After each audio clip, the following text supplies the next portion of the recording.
Hola, bienvenidos al 19º programa de Entre Trincheras. El día de hoy nos acompaña el maestro Rodolfo Jiménez. No olviden seguirnos en nuestras redes sociales y suscribirse a nuestro canal en YouTube. Yo soy Estefanía T. Minor.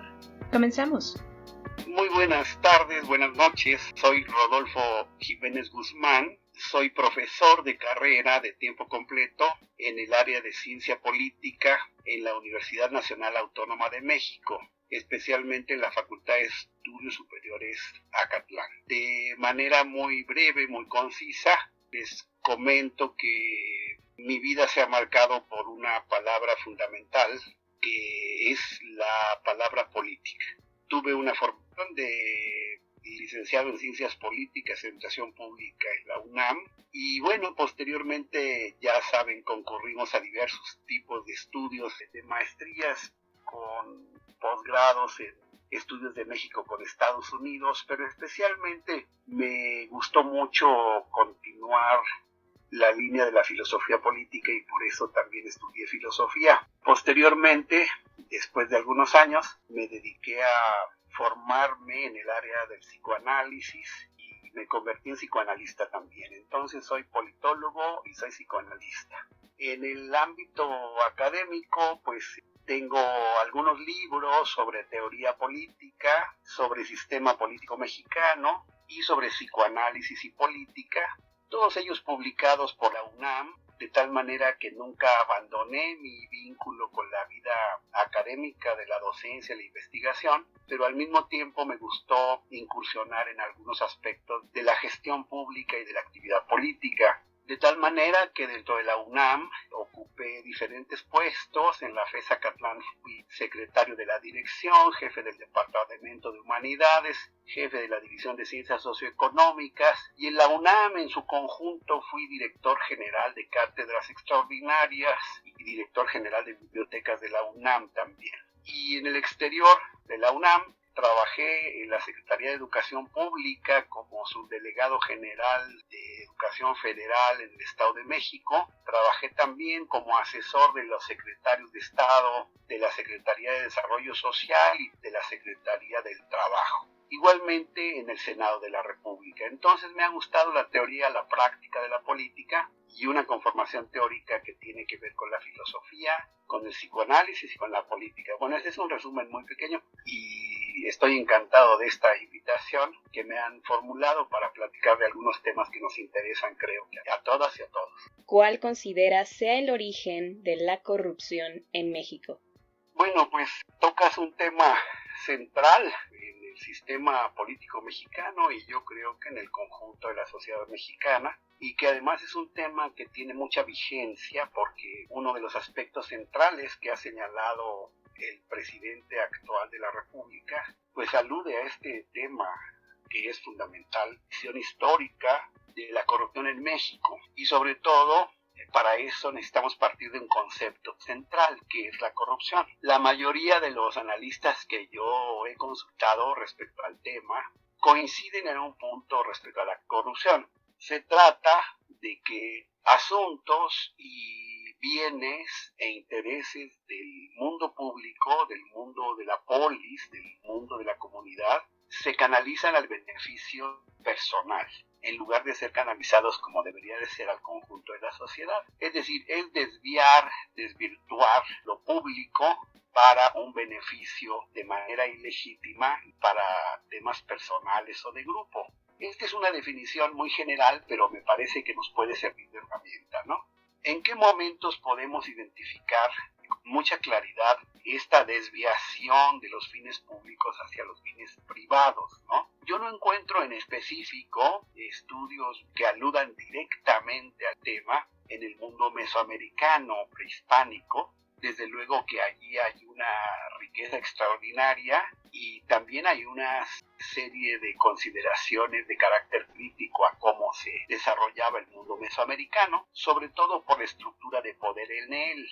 Lo que creo que los historiadores tienen como punto de partida para cómo se generó la corrupción en México, que todavía estamos padeciendo y vivimos, hay un acuerdo en el sentido de que es muy claro, hay evidencias documentales, históricas, en donde desde la conquista y la colonia se llevaron a cabo estas prácticas de orientar recursos públicos a fines totalmente privados. Y bueno, aquí, por ejemplo, aprovecho para señalar uno de los textos que ha escrito el presidente de la República. En uno de los textos que escribe, justamente se refiere a algunos de los primeros eventos en la conquista de México, en donde señala y documenta históricamente, con los códices de la época, pues documenta que el propio Hernán Cortés, conquistador de México, hizo distribuciones de riquezas explotadas en nuestro contexto mesoamericano, y que a la hora de distribuir esta riqueza entre los capitanes y la corona y la estructura política a la que le obedecía, pues resulta que allí mismo se documenta que Hernán Cortés obtuvo o se canalizó a sí mismo más del 70-80% de estos bienes. Entonces, con esta definición original podemos documentar claramente que, bueno, desde los primeros momentos de la conquista de México encontramos esta orientación de bienes que serían orientados hacia lo público y que se canalizan hacia lo personal. Y allí empieza, podríamos decir, digamos, todo un fenómeno de corrupción que se convierte en una práctica muy grande, ¿no? Sí. Durante la colonia, igualmente, se puede documentar que había un doble lenguaje respecto de la corona, los virreyes, los encomenderos, y allí existía pues este doble lenguaje de aplíquese la ley, pero no necesariamente toda la letra en su esencia, ¿no? Se valía manejar un doble lenguaje, un lenguaje formal y un lenguaje real que aludía justamente a prácticas de corrupción durante la colonia. Y en esto también hay, durante los diferentes virreinatos, diferentes comprobaciones de esta situación. Y bueno, nuestro país se fue formando a partir de este encuentro, de esta conquista, de manera compleja, pero con muy agudas expresiones de corrupción por parte de los peninsulares en nuestro país. Entonces, mínimamente hablamos de 3 siglos de colonia, y luego durante el México independiente, pues es un México de inestabilidad política tremenda, de grupos políticos enfrentados entre federalistas y centralistas, entre liberales y conservadores, entre logias masónicas, del rito yorquino, del rito escocés, del rito nacional mexicano, la incipiente emergencia de los partidos políticos, los grupos. Y durante la colonia, bueno, también hubo muchos movimientos y mucho atesoramiento de muchos caudillos de la independencia y personajes que hicieron ventas hasta del territorio nacional, como Santana, claro, en donde pues obtenían beneficios personales y de grupo. Entonces la corrupción como que continuaba persistente. Durante el Porfiriato y el México revolucionario y posrevolucionario, con todos los avances que podemos identificar en todos estos procesos, es decir, el avance hacia la conformación de un Estado nacional, poco a poco, parece que sigue persistente la corrupción, y aún después de la Revolución Mexicana y de los ideales que se plantearon en esta lucha tan importante, pues todavía en el México de los años 20 del siglo pasado, era famoso Álvaro Obregón cuando decía que nadie resiste un cañonazo de 5,000 pesos, ¿no? Es decir, estas expresiones coloquiales de la política mexicana, en donde pues está denotando, ¿no?, que se puede comprar un voto, se puede comprar una alcaldía, se puede comprar algo, y otra vez volvemos a nuestra definición que lo público se desvirtúa y se lleva a fines privados, ¿no? Pues finalmente, en este punto, quisiera dar un juicio valorativo muy breve de que a 100 años de la Revolución Mexicana, creo que esta gran transformación de consolidar los derechos humanos, las garantías individuales, la estructura del Estado Nacional, todos los aspectos de la legislación social en materia educativa, en materia de trabajo, en materia de campesinos, todo este logro constitucional de la Revolución Mexicana, y que creo que trajo consigo muchos bienes para México durante un buen tiempo del siglo XX, creo que uno de los obstáculos para la realización de todos estos ideales de la revolución fue justamente la persistencia de la corrupción. Podríamos decir que en unas etapas de México postrevolucionario, después de una primera acumulación industrial del cardenismo, vino una etapa pues de instalación de México al capitalismo internacional,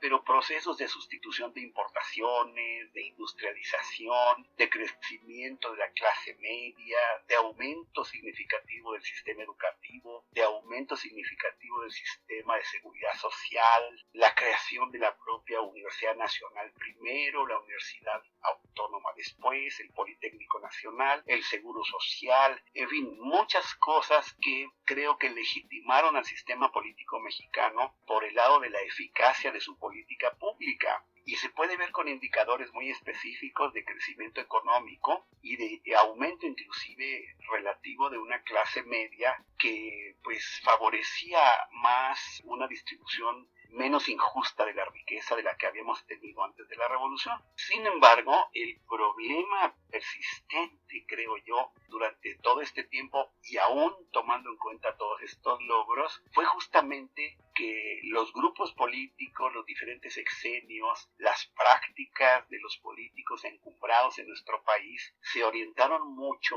a la corrupción. Es decir, al amparo del poder público se fueron formando los grandes negocios privados y muchos políticos se involucraron en un atesoramiento desmedido de riquezas malavidas, ilegítimas, y creo que justamente esta persistencia de la corrupción en el siglo XX dio al traste con muchos de los objetivos que se había planteado en la Revolución Mexicana. Es decir, imaginar que los políticos y quienes consolidaron el proceso revolucionario hubieran tenido una vida más decente en cuanto a sus ingresos y en cuanto a sus negocios, yo creo que hubiera logrado una mayor legitimación del sistema, una mejor distribución de la riqueza y no estaríamos padeciendo muchísimos de los problemas que seguimos padeciendo actualmente. Entonces, la corrupción creo que persiste, que es algo muy profundo y creo que este es uno de los elementos más graves que han impedido los logros de todos los ideales que plantearon nuestros grandes revolucionarios como Zapata, como Villa, como Carranza, inclusive cada uno de ellos en su aspecto, en su región, y la movilización de la sociedad en este gran movimiento, creo que sí fue traicionado viendo a la política como un medio para enriquecerse y no como un medio para lograr, digamos, el bien común, el bienestar social, sin que esto tenga que intentar que los políticos no puedan vivir o sean pobres, etcétera. No, como decía Benito Juárez, ¿verdad? Una medianía republicana con una vida digna, con la posibilidad de tener quizás una casa, educar a los hijos, tener aspiraciones legítimas, como siempre se los digo a mis alumnos que estudian ciencias políticas y cuyo objetivo es hacer política. Bueno, no se trata de que vayan a vivir en la pobreza, ni que sean tampoco mártires, no, pero que vivan con dignidad, con los recursos que el Estado puede proporcionarles en la vida política, pero que no sean de ninguna manera estancamientos desmedidos, desvirtuando otra vez lo político hacia lo privado, ¿no? Por supuesto. Este es un resumen muy breve de mi idea de lo que significa la corrupción y cuál es su origen. Como docente, ¿cómo se pueden incentivar a la comunidad estudiantil para que ésta se interese por temas políticos que obviamente sean del país y que provengan de fuentes fidedignas? Lo primero que quisiera comentar es que, yo estoy vinculado más a carreras universitarias que tienen un vínculo definitivo con la política, ¿no? Siempre he impartido clase para sociólogos, para politólogos, administradores, para internacionalistas en la carrera de Relaciones Internacionales, también para periodistas, comunicación social, y entonces todas estas carreras tienen un vínculo natural con la política. Todos los universitarios de todas las carreras, que son más de 100 carreras en la UNAM, todas las carreras, pues hubiera una formación política, hubiera una información y discusión permanente de la vida política, ¿no? Claro. A veces se ve de una manera muy superficial cuando, como dicen muchos autores, es muy frecuente que se diga que la política es pura maniobra, pura tranza. Es muy normal que esto se nos responda en la calle a cualquier ama de casa, cualquier compañero trabajador, comerciante, qué piensa de la política y dice, no, eso es como brujería, ¿no? Ahí hay cosas malas en la política, hay pura corrupción. Y yo creo que eso es producto de desviaciones de la práctica política en muchos sentidos, pero que definitivamente esta noción no corresponde en realidad a lo que la política es, creo yo. La política es un campo en donde se dan relaciones de poder entre seres humanos y que tiende a construcción de reglas y normas para la convivencia de los seres humanos. Y si podemos imaginar toda nuestra vida social, desde que somos niños entramos a un ámbito en donde hay órdenes, hay una estructura de autoridad en la sociedad, desde los padres a los hijos, los hermanos mayores a los menores, y qué decir, entrando a la escuela y al trabajo, todo es encontrar relaciones de poder todo el tiempo. Y esas relaciones de poder que tienen que ver con el hecho de que se conduce la conducta de unos y de unas por otros y por otras, conducimos la conducta de otros y nos conduce nuestra conducta, eso es el ejercicio del poder. Y eso tiene que ver con el mundo político, era muy importante. Por ejemplo, que la relación de una pareja, ¿no? Un hombre y una mujer que se enamoran y que viven una vida de pareja. Y uno dice, bueno, ese es el mundo individual, personal.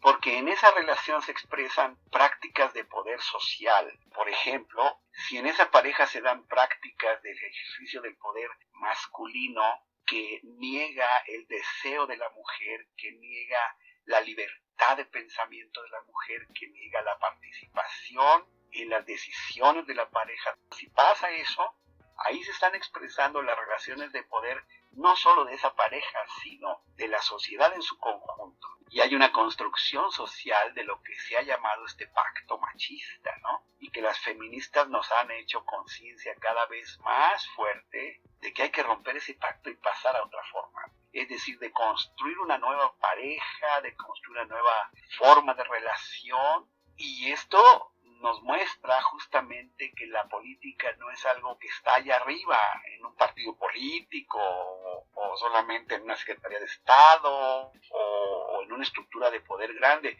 No, la política está allí, en el espacio social más inmediato, más práctico. Ahí está la política. Sin embargo, no necesariamente tiene que ser coactiva, violenta, arbitraria.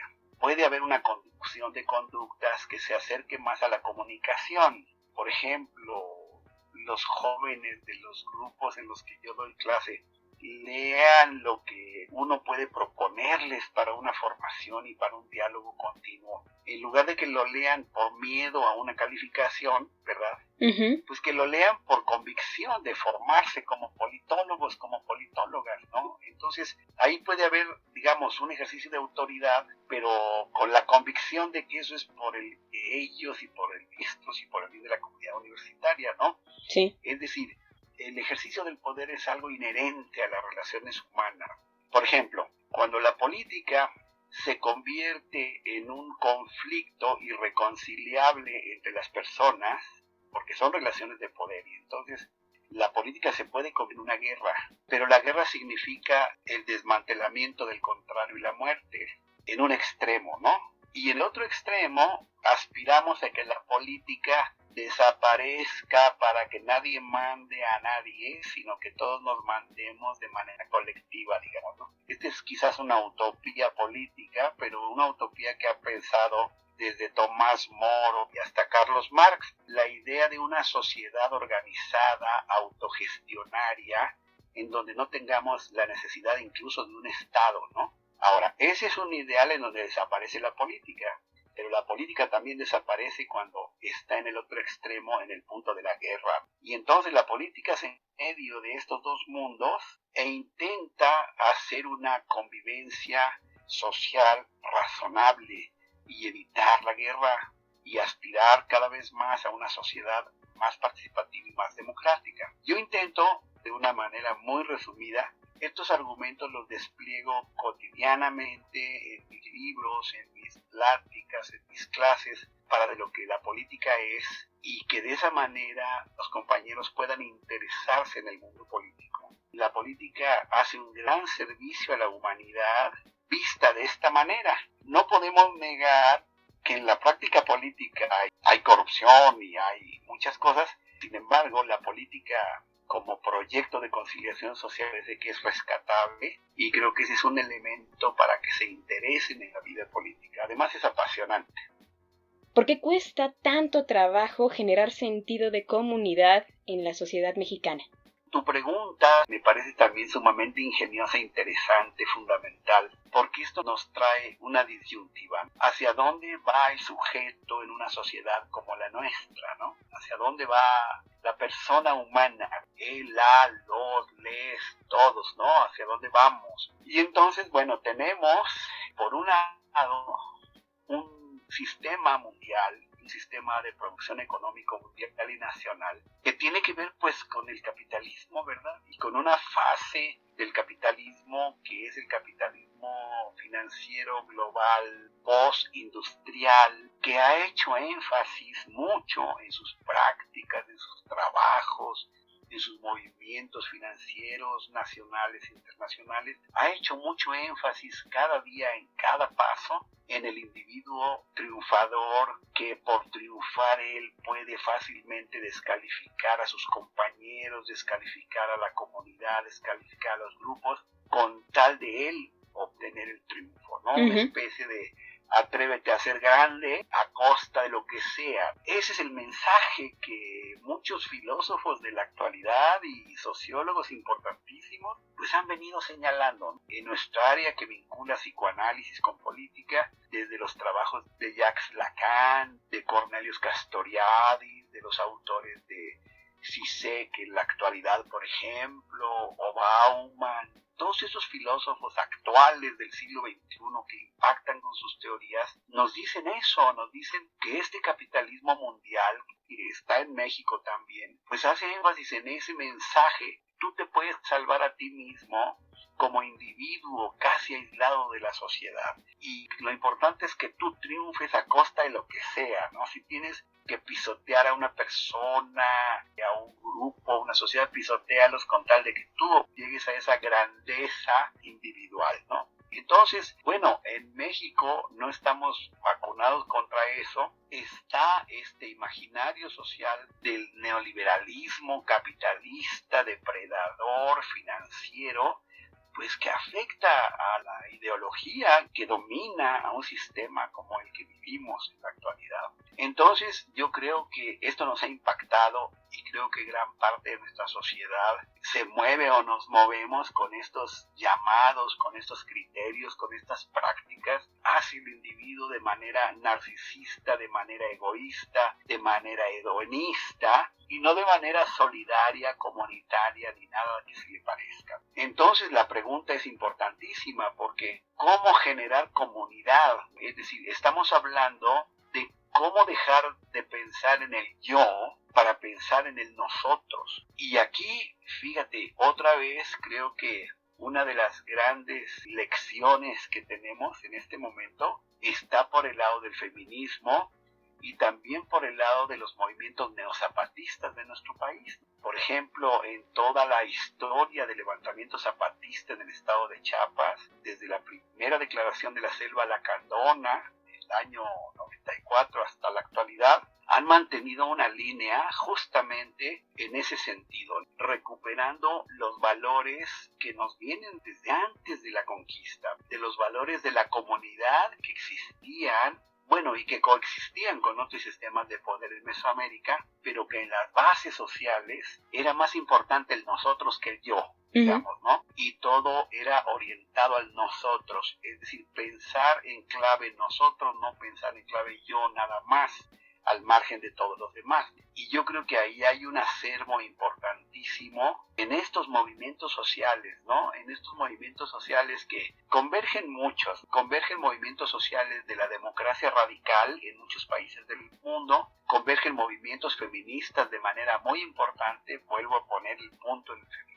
individualismo, pero también en movimientos como el movimiento zapatista y en las mujeres zapatistas también de manera muy especial. Es decir, de cómo enfrentar este individualismo depredador, verdaderamente consumista y manipulado de manera muy importante por unas cuantas transnacionales en el mundo, cómo modificar esa noción para formar comunidad. Entonces, yo creo que hay que recoger fuentes teóricas y prácticas de quienes han impulsado la llamada democracia radical, es decir, no conformarnos con la democracia electoral, ¿no? No conformarnos con ir a votar y pensar que eso ya hace la democracia. No, la democracia tiene que pasar por la casa, tiene que pasar por la pareja, tiene que pasar por la universidad.